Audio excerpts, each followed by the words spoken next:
शांत हो जाए। अच्छा आप बताइए कि आपके साहब आए हैं और आप इतना हल्ला क्यों कर रहे हैं? उनके आने पे तो लोग शांत हो जाते। वो जहाँ खड़े हो वहाँ की हलचल तो खत्म हो जाती थी, तो आज क्या हो गया है? पटना की इस धरती को प्रणाम है जहाँ साहब और दीदी का कितना वर्ष बीता। पटना में साहब काफी समय रहे और यहाँ से बिहार के सभी जिलों में महादेव का काम विस्तार से फैला। और जिस धरती से इतना बड़ा काम हुआ है आप वहां खड़े हैं। दीदी नीलम जी का शरीर जब गया था तब भी यहीं के बाग घाट में उनका शरीर पंच तत्वों में विलीन हुआ था और उसी का स्मरण करके आज हम लोग यहाँ इकट्ठे हुए हैं, क्योंकि इस धरती पे साहब रहे, दीदी रहे और उनके साथ असंख्य लोग रहे। तो आज शिव शिष्यता की ये बगिया इतनी सुंदर दिखती है और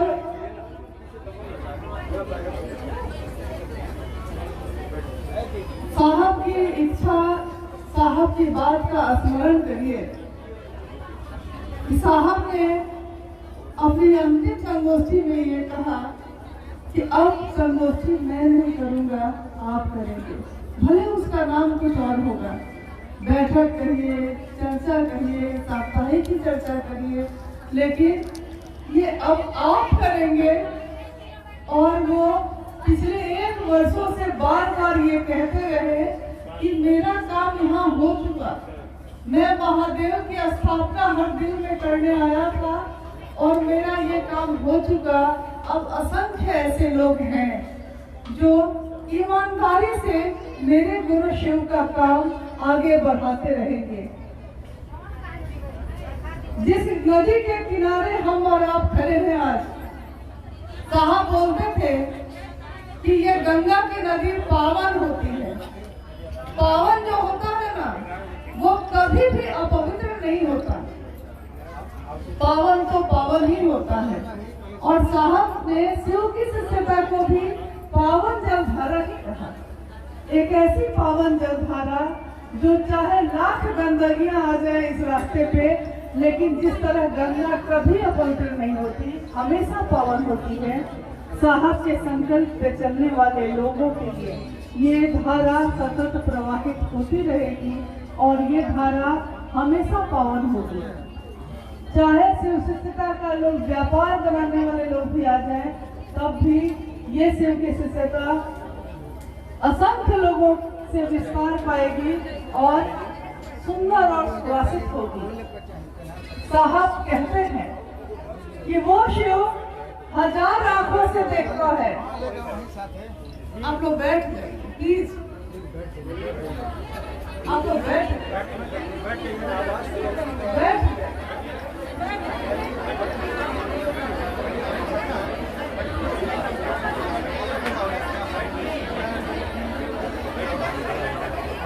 अरे दरी नहीं भी है, अगर दरी नहीं है तो मिट्टी तो है ना, और इसी मिट्टी में हम लोग को मिलना है कि नहीं? यहीं से पैदा हुए और यहीं मिलना है।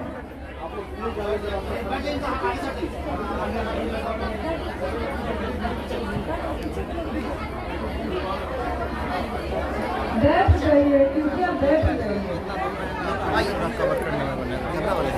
बस थोड़े से लोग हैं और अव्यवस्था के कारण इतनी हलचल है, लेकिन अगर आप बैठ जाएंगे, शांत हो जाएंगे, तो ये हलचल भी खत्म हो जाएगी।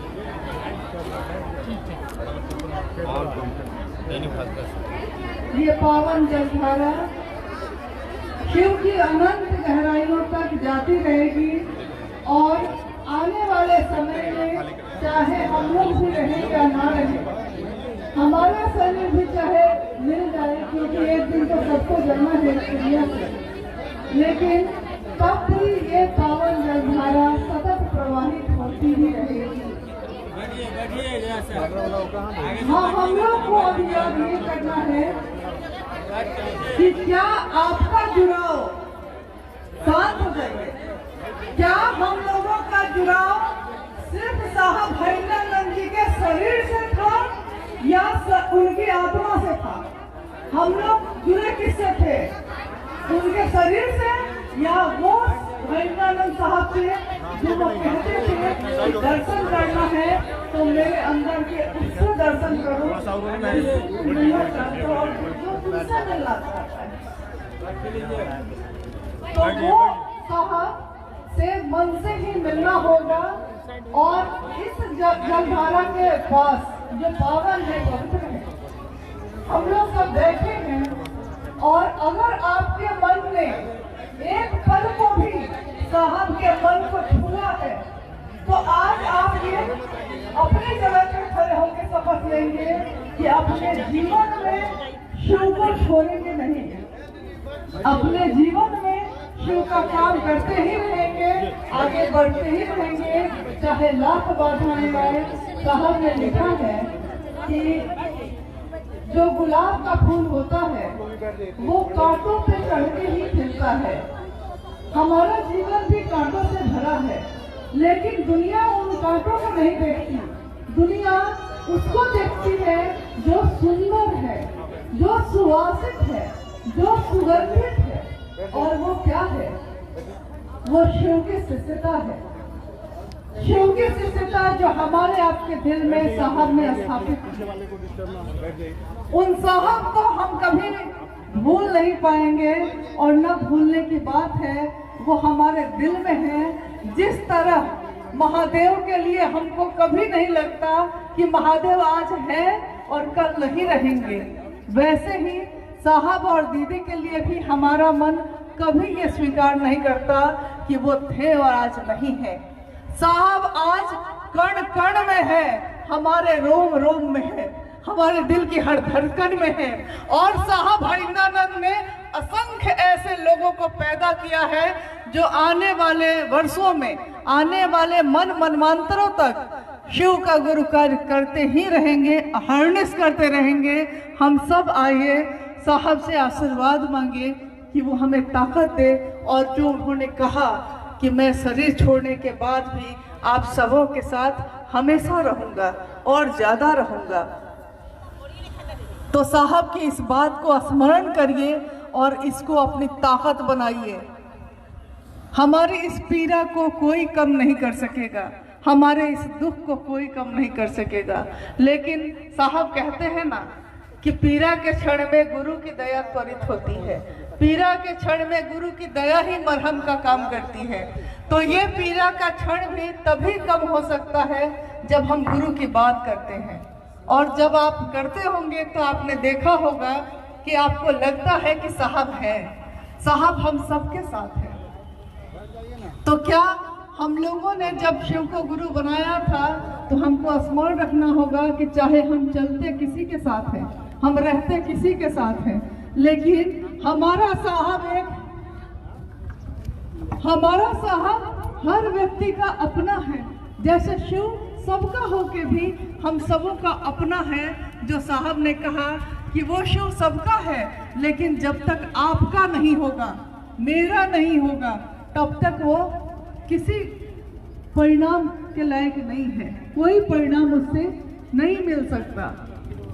वैसे ही शिव के शिष्य भी अगर हमारे अपने नहीं हो सके तो वो साहब दुनिया में आए तो जरूर, रहे तो सबके लिए, लेकिन अगर मेरे नहीं हो सके तो कोई फायदा नहीं। वो सबके थे, लेकिन हम लोगों में से कौन उनका था? अब प्रश्न ये है कि वो तो सबके लिए थे और उनके लिए हम लोग गीत गाते थे।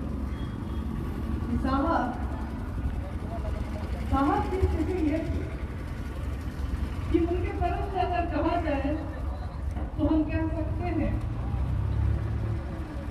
कि मुझे इसका गम नहीं है। साहब कहते थे, मतलब इस गीत को वो पसंद करते थे क्या कि मुझे इसका गम नहीं है कि बदल कर गई है दुनिया, मुझे इसका गम नहीं है कि बदल गई है दुनिया, मेरी जिंदगी है तुमसे, कहीं तुम बदल न जाना। महादेव के काम में अगर हम बदल गए तो ये कृतज्ञता होगी, और ये क्या आप होने देंगे? क्या आप ये कभी भी होने देंगे? क्या आप किसी के कहने से डर? क्या हमारे गुरु एक नहीं है? और क्या साहब ने ये नहीं कहा कि जब गुरु एक है, गुरु के पास जाने का रास्ता एक है, तो मतभेद कैसा? आइए हम भाई बहन एक दूसरे के गले लगे और महासमर के इस यात्रा में साहब के सहयात्री बने। क्योंकि साहब ने ये नहीं कहा कि जाओ शिव की ओर, उन्होंने कहा आओ चलें शिव की ओर। यानी कि वो साहब हमको अपने साथ लेके चल रहे हैं, वो कभी हमको छोड़ के नहीं गए, वो हमको अपने साथ लेके चल रहे हैं। तो हम उस साहब के साथ चले और सारे मतभेद भुला के, क्योंकि हमारे मतभेद उनके लिए पीड़ा का सबक थे, उनके लिए ये पीड़ा थी, ये दुख था कि मेरे गुरु भाई गुरु बहन जिस पे मैंने अपना जीवन अर्पित कर दिया, जिस पे दीदी ने अपना जीवन अर्पित कर दिया, जीवन का अंतिम क्षण भी शिव के कार्य में अर्पित कर दिया, मात्र एक लालसा से। साहब यही कहते रहे कि मेरी तो कोई लौकिक चाहत नहीं थी, मेरी तो कोई भौतिक चाहत नहीं थी, मैंने तो बस इतना ही चाहा था कि जो शिव मेरे हैं वो तुम्हारे भी हो जाए, क्योंकि शिव से सुंदर कोई भी नहीं है। तो आइए इस जगह पर आज साहब का अस्थि विसर्जन, हमारे पिता का, हमारे साहब का अस्थि विसर्जन इस पावन जलधारा में ऐसे हो कि माँ गंगा भी गौरवान्वित हो कि आज उन्होंने किसको अपने आंचल में लिया है। क्योंकि ये सौभाग्य तो सबको नहीं मिलने वाला है।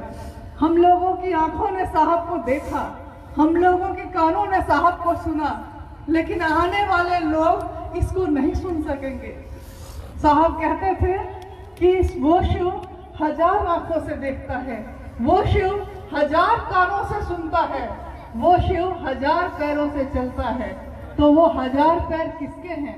क्योंकि आपने साहब को देखा, आपने साहब को सुना, लेकिन हमारे आने वाली पीढ़ी वो देख नहीं पाएगी उनको। और वो कैसे देखेगी? वो आपकी आंखों से साहब को देखेगी। दुनिया ये जानेगी कि कौन आया और महादेव की स्थापना दिल में करके चला गया। ये आप बताएंगे दूसरे को, तब वो जानेगा। इसलिए आपके ऊपर बहुत सारी जिम्मेदारी है। और साहब ने किसी को, लोगों ने बहुत से प्रश्न किए, बहुत सी बातें की, लेकिन क्या आप जानते हैं साहब ने किसी को उत्तराधिकारी नहीं बनाया, साहब ने किसी को वरिष्ठ नहीं बनाया, साहब ने किसी को बड़ा नहीं बनाया, साहब ने एक एक व्यक्ति को चुना। तो इस तरह देखा जाए तो आप सब उनके उत्तराधिकारी हैं। कोई ऐसा शिव शिष्य नहीं है जो शिव की अमानत जिसको साहब ने नहीं दी। और अगर शिव की अमानत, शिव की धरोहर साहब ने दी है, तो आप याद कीजिए कि साहब क्या कहते रहे कि क्या तुम शिव को लेके आए हो। साहब से जब लोग पूछने जाते थे, मिलने जाते थे, तो साहब कहते थे कि क्या तुम शिव को लेकर आए हो? तो लोग कहते थे कि नहीं। तो एक बार एक गुरुवान ने खड़े होकर कहा कि साहब, हम लोग शिव को तो ला नहीं सकते, लेकिन आप तो कहते हैं ना कि शिव को हम देंगे, तो आप दे दीजिए। उसने अपना आंचल फैला के कहा कि साहब आप दे दीजिए शिव को, हम शिव को लेने आए हैं। साहब हंसने लगे, बोले कि क्या आंचल में लोगी? आंचल में तो शिव को ले नहीं सकोगे, शिव को तो दिल में ही लेके जाना होगा।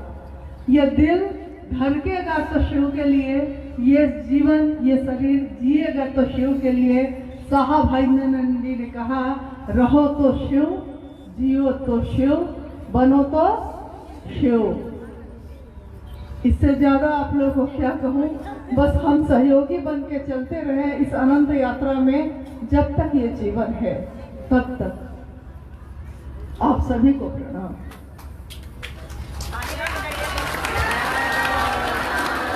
ताली बजाने की जरूरत नहीं है।